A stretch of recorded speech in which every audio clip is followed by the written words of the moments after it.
Hello everybody.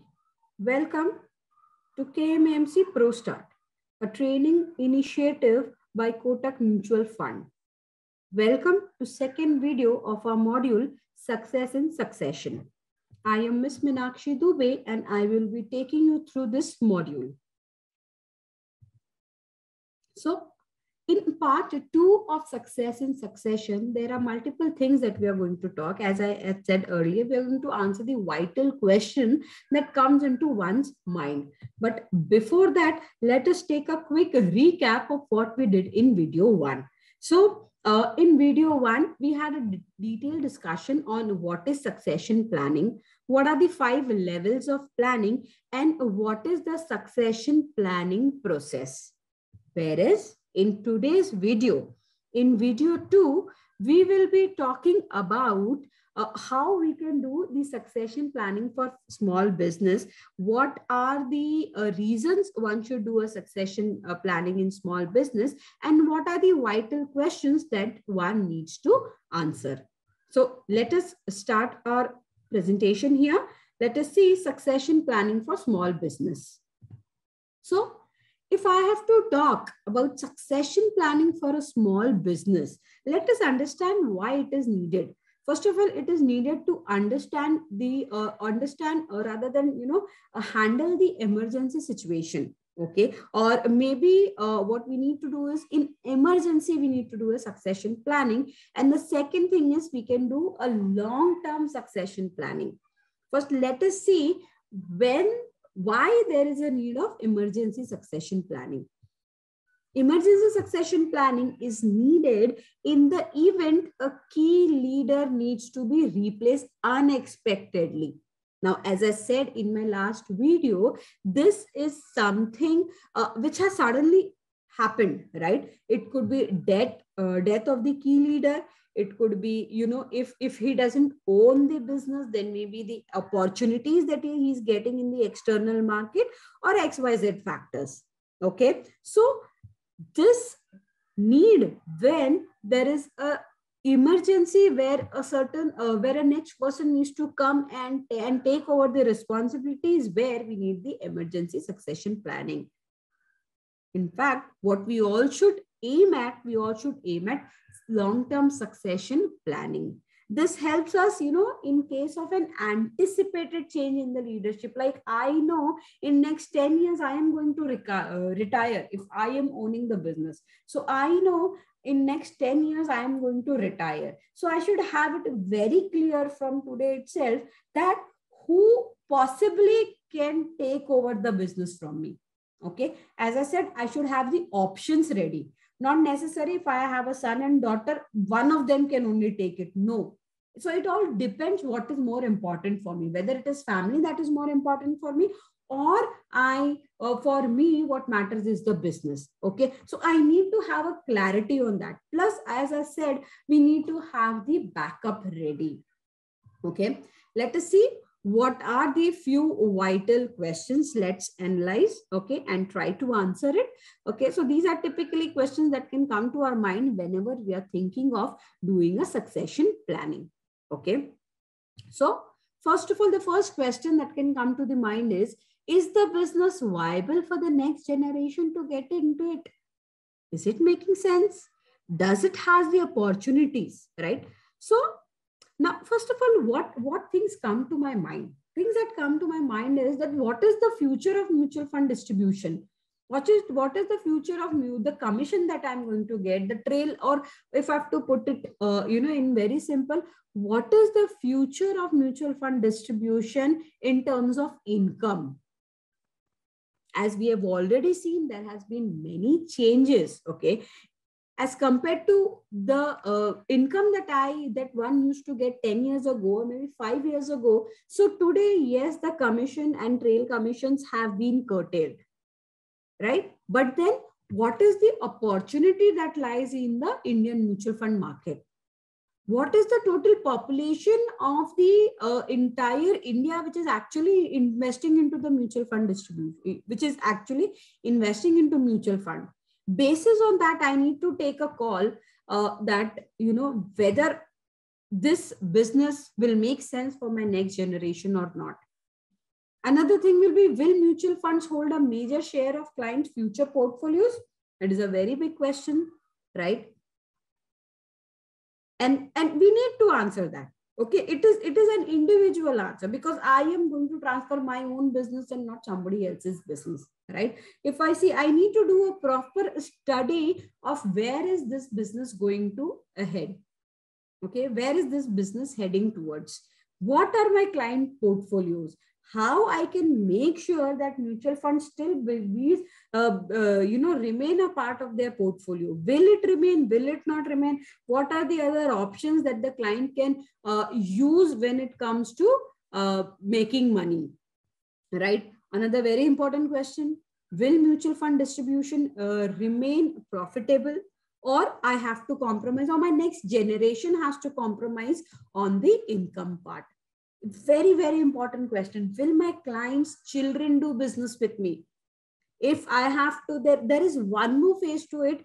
If my business is taken over by my next generation, okay, will my clients' children like to do a business with my children who has taken over the business? Right? There are many questions that we need to answer. The way I am catering services to my client, are my children willing to maintain that quality of service, or they have their own agendas in life? So these are the questions typically when I need to answer before I take this call. The second question is, which is again very important, are family members willing to join the business, and what is their vision? I am ready. I have built up this business. Okay. I've built up this business, but is my family, okay, are my kids ready to take this business? What is their idea on it, right? The answer is yes, no, or maybe, I don't know. 10 years from now is like something, which I cannot say. I know I can take care of my business, but if I have to ask that, will my son take care of the business? I am nobody to answer that, right? I will not have an answer to that, because it is simple, I need to understand what is their expectation from the business. If my son has to have his own business, what is the line of business that he wants to do? Is he willing to take up my business to every day find a customer, pitch him mutual fund distribution, right? Maybe I enjoy this work. Is my son going to enjoy this? I don't know, right? Importantly, what will be his commitment level? If he or she is interested, if they like this line of business, then we can assure, yes, that commitment level will be there. But if their interest is somewhere else, definitely the commitment level gets compromised. It is because possibly will other lines of business or profession will be more advisable for them. Let us face it, there's nothing here. We are not talking only about the mutual fund distribution, but succession planning can be done for any business. Maybe I have a hotel industry today. I have my own chain of hotels, but my son or my daughter is willing to become an artist. Can I push the burden of my hotel business onto them? I can do that, but at the end, I am not going to get anything out of that, right? It will be a loss-making deal. It will be a loss-making deal between the two generations, right? The next question could be, which member do I think is capable of managing the business? This is one very important question. If you have, multiple people who can take the responsibility, it could be my son, my daughter, my grandchild, or maybe some distant relative who puts in more effort into my business than my son or daughter. At times it happens, as I said, the next generation is not willing to take the business, but yes, grandchildren are so much in to take up the business, right? So it is not that, if I am doing this business, my next generation will definitely do it. You might find many cases wherein, in a family full of army men, okay, a major son will not like to join an army. His daughter will not like to join an army.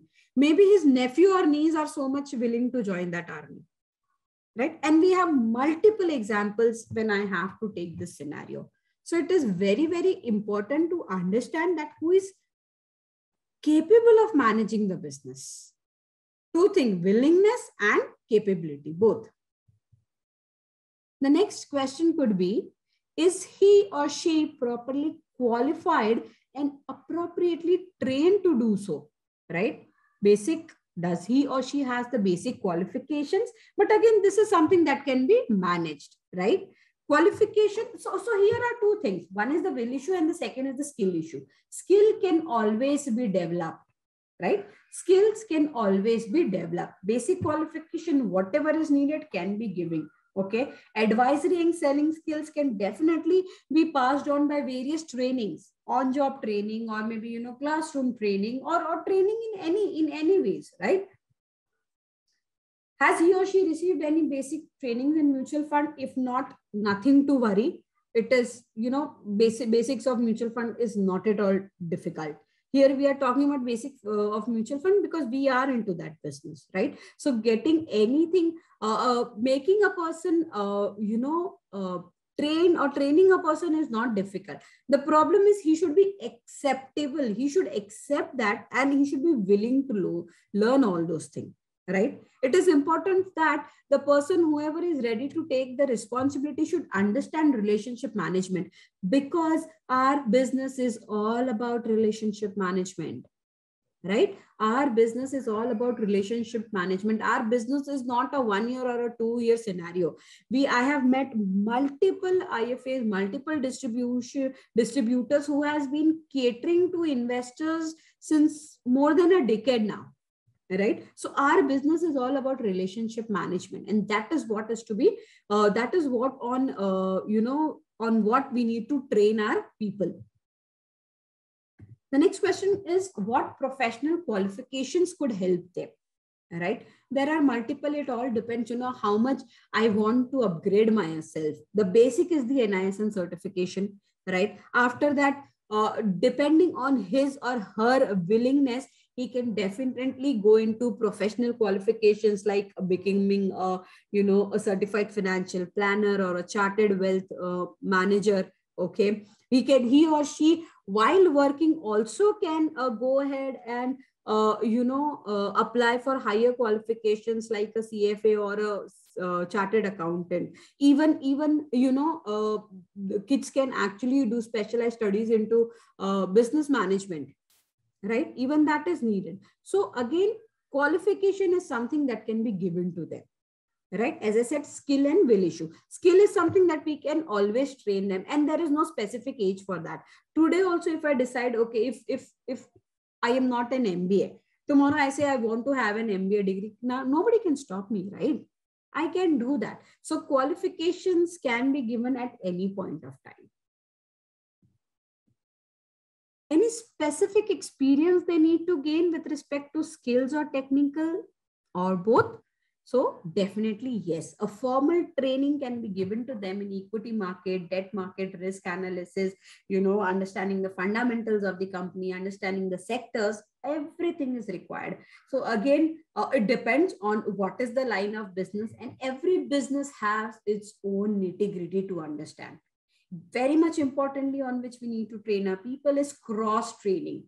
Cross-training across all the major departments, sales, operations, MIS, they should become aware of what are the compliance rules, everything.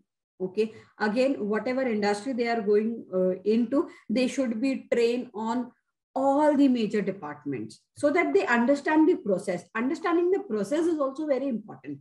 Okay. If I am sitting at the chair of the CEO, I should understand, what is happening at the base. Why is it happening? If there is problem, how do I change it? I will be in a position to change it only if I understand it, right? And for this, to learn all this, the best is shadow a senior employee in the position across the company. Shadow each person who takes care of the response, who takes care of the department. That is the best way to learn, because that is where you will get to see what the person at bottom is doing. Plus, as a senior, how do you handle a particular situation? Okay. Now, this will make him well-rounded and gain micro-level understanding of business. This is what is required. If you want your son to take care of your hotel business, he needs to understand that how the any specific item is made. Okay, he need to understand how a paneer chili is made, because tomorrow if there is an issue and customer complains, then he needs to understand what is be done. If there is a problem in the resource management, okay, there's a lot of attrition, he needs to understand how to handle his people.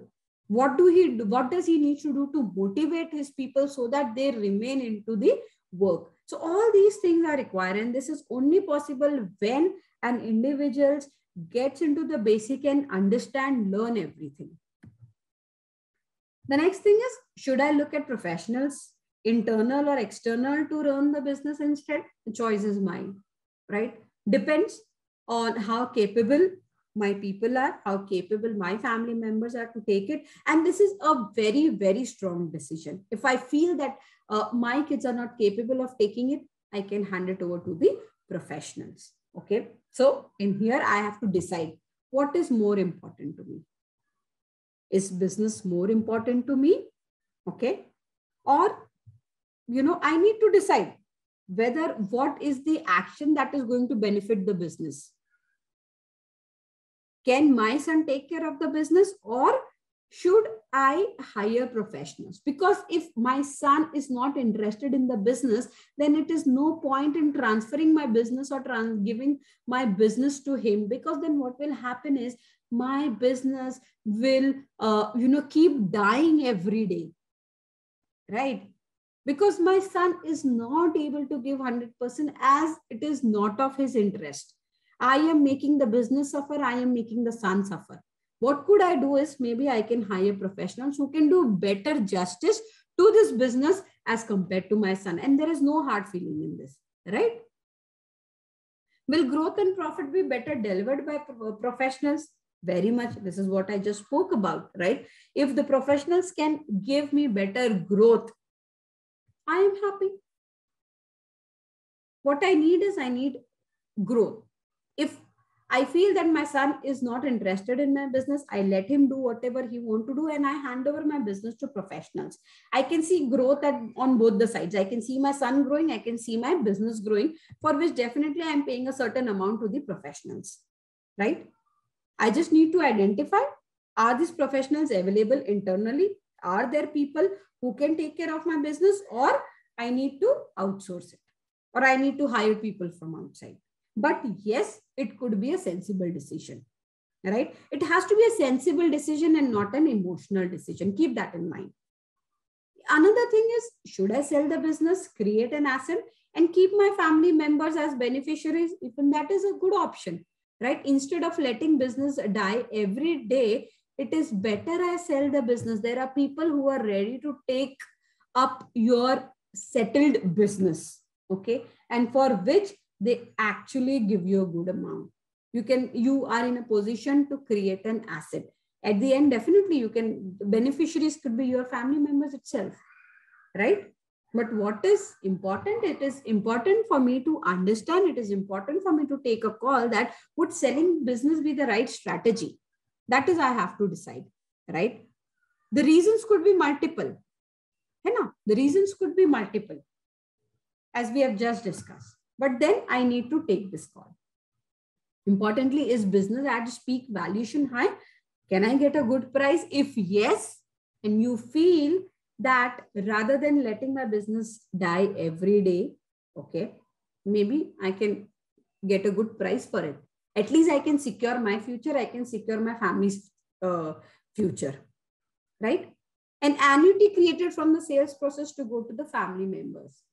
Again, a huge value is created, if I'm selling my business, right? And then it can help me in taking care of the future needs of the family.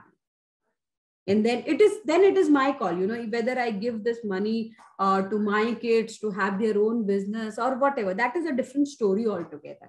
But yes, this definitely can be done.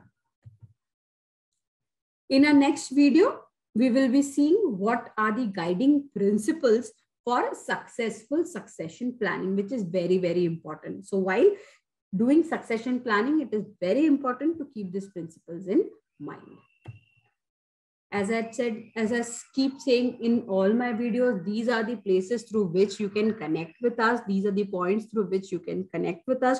Do not forget to subscribe to our channel, KMMC ProStart. Please do not forget to subscribe to our channel. And as I said, again, I'll be repeating, every Tuesday we will be having video training videos on business development, and every Friday we will be having videos on the MS Excel. It will tell you a lot how you can develop your business, how you can grow your business, how you can give better services to your investors through help of Excel. Basically, how it can make your work easy.